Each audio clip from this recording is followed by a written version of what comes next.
And we're trying a little earlier today, up at 4, aiming to be out by 5. 5 o'clock, 1 cup of coffee. Well, I guess that's the glass half full, isn't it? That I got 1 cup of coffee, not the reality that I am down 2 cups of coffee. There's more cups of coffee. And not enough, Jen. Never enough. And this is a little weird.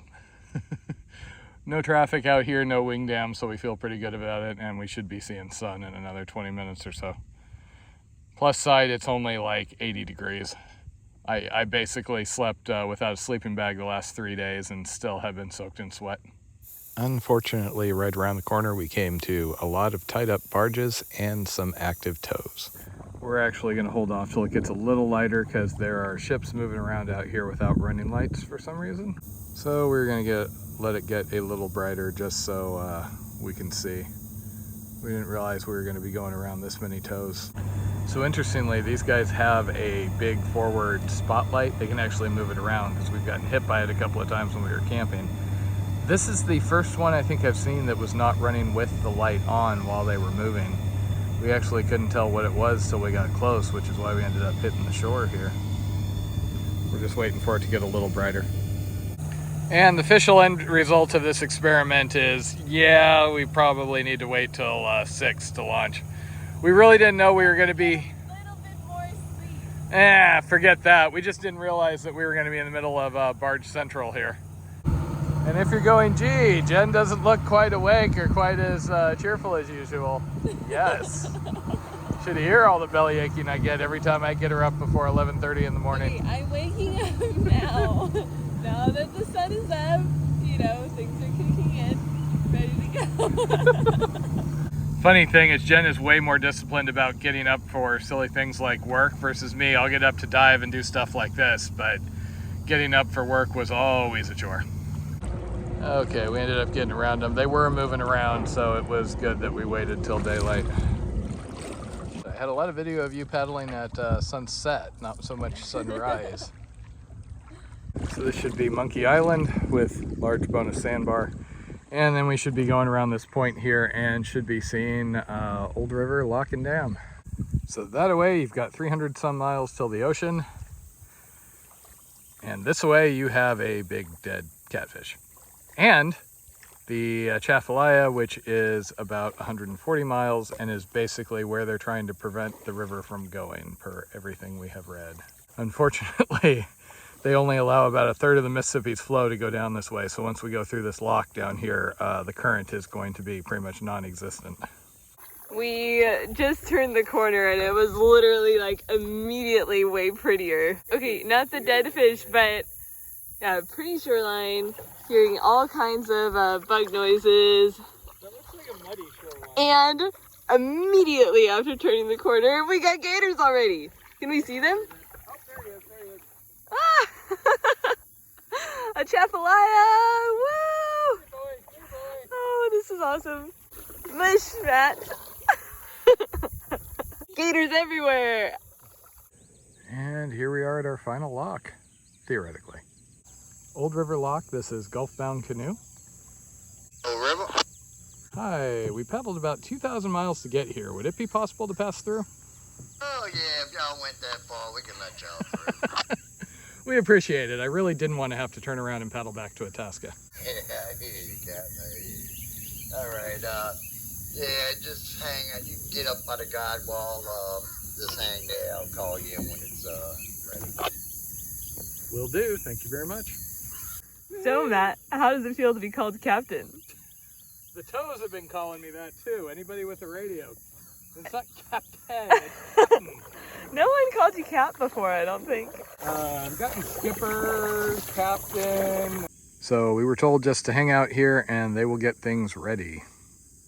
We don't actually know how much the drop is. Obviously this one is very variable due to all the flooding on this side.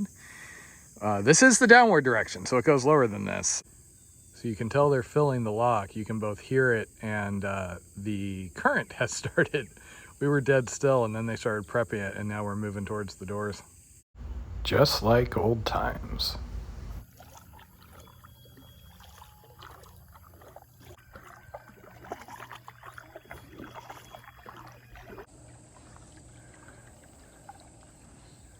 So we were told we're probably going down about 12, 13 feet. Normally it's 20. This is this big because they do have barges that go down the main Atchafalaya, but Hog Bayou, which is the route most of the Source to Sea people take. Yeah, we're going to be in the main channel for constantly. At this point, of course, we're old hands at the whole locking experience. However, it is really entertaining just how different they all are. This one, there were the kind of haunted creaking noises from all the metal bits that were just echoing in the chamber the entire time. The only kind of bummer was we didn't get to talk to the lockmaster very much because he was way up above. The walls on this one are built really, really high because, once again, it's on the lower Mississippi and they get a lot of flooding certain times of year.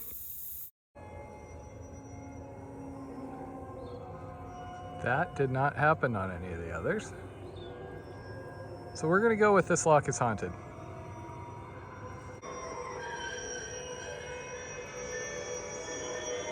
"61.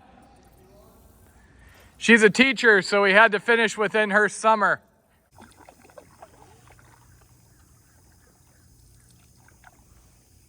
So starting here, we're at about mile 141. We go down to mile 84. At that point, we leave the main channel. We should be done with the barges, and we take smaller channels to get us out to Burns Point.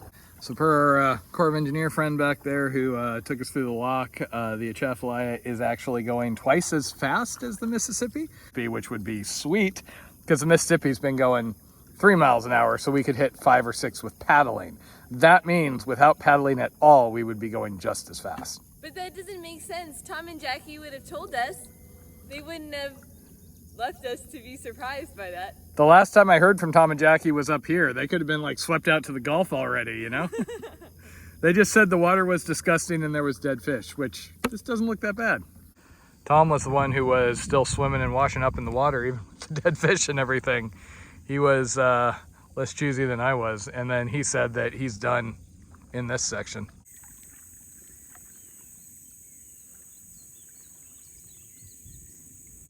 So I don't think there's more dead fish, but there is more dead fish on the banks here. We are getting big whiffs of rotting fish every time the wind blows.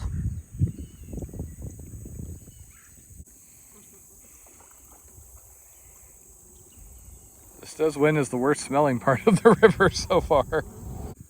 Feels like we haven't been in water this smooth and quiet for a long time. So this is the section before we rejoin with the main river. This is just the channel they use to get boats through, and then the main flood control is now upstream.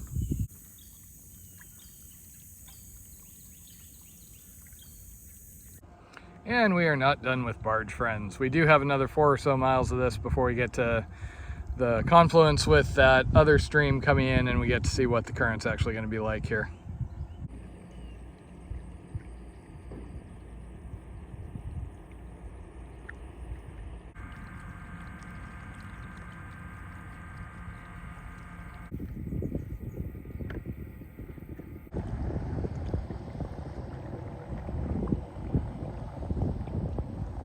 All the fun of barge traffic without a lot of the space to stay away from the barge traffic.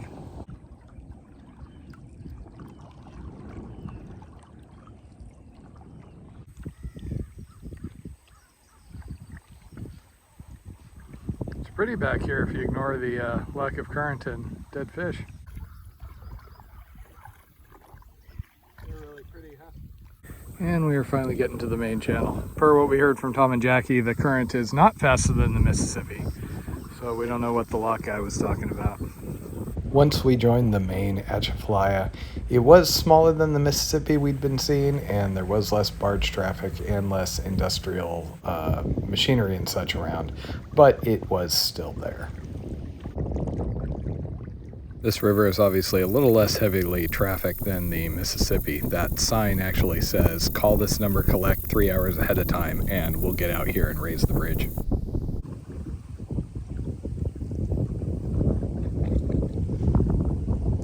Taters is happy because we're officially back to turtle spotting back here.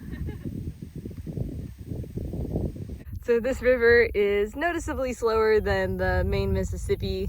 The main Mississippi, by the time we left it, had slowed down a little bit from 3 miles an hour or so back at the confluence to about 2 miles an hour. And now that we're on the Atchafalaya, it seems like it's about 1.5 miles per hour. Still enough current that we can take a break and enjoy drifting.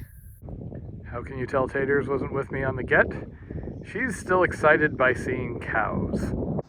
And that is actually the first tow that we have seen since we got to the confluence. The other one that popped out from that little side channel ended up heading up towards the dam, and nobody's come our way this entire morning. So we are seeing occasional sandbars like this, but they are more occasional. We've been used to seeing these, you know, mile long, sometimes 4 or 5 mile long sandbars around the curves, and we don't have those in this section. It's just vegetation. So there are campsites, but we are going to have to be more selective than we've been the last couple of weeks. I'm also noticing there seems to be a habit of multiple like trash dumping spots right over into the river along here. 3 o'clock and our breeze has abandoned us, so we are going to take a shade break.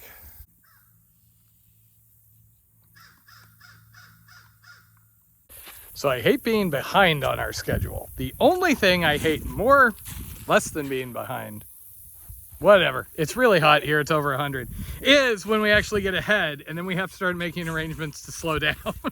It messes with our sense of adventure out here. We pulled over to take a late break just for kind of giggles, because it is hot, but it's not as bad as the last couple of days. And now we're looking at the schedule and realizing it makes more sense to stay here, particularly because that means we don't have to camp in a town. So the only confirmed campsite we have up ahead is a boat ramp near a town. You can camp in places like that. The folks ahead of us did. We don't really like camps like that. We like camps like this, which are a little more, you know, remote-ish. And since we have commitments tomorrow and the next day, we can only do so many miles. We're not in a total rush to finish because we had to commit to Taters having a flight, so things work out better if we go to a set schedule and we get to the Gulf on basically late the 8th.